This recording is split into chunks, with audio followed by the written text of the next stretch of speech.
Today's the day, guys! Ito na ang SB19 concert. Kasama ko ang aking paddler.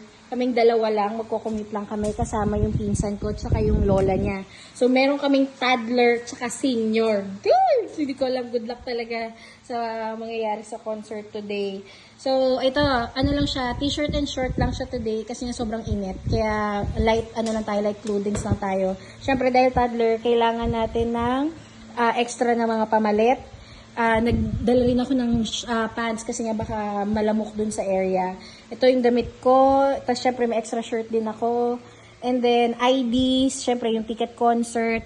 Nagdala na rin ako ng cap naming dalawa. Tsaka itong mga sunglasses namin. Kasi masakit din yung mata ko ngayon eh. Medyo sensitive yung mata ko ngayon.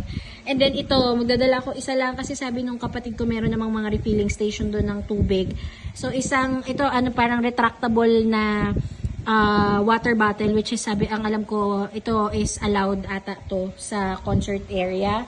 And then yan, 2 bag lang kami hopefully. And syempre, pinaka-importante din, isa sa mga importante, wet wipes.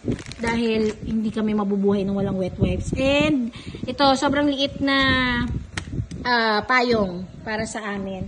Ako ng pangtanggal ng hilo, snacks, tsaka ito. Mami, si Josayo. Para sa lamok. So again, toddler tsaka senior ang kasama namin. So good luck. May the odds be ever in our favor. See you guys soon!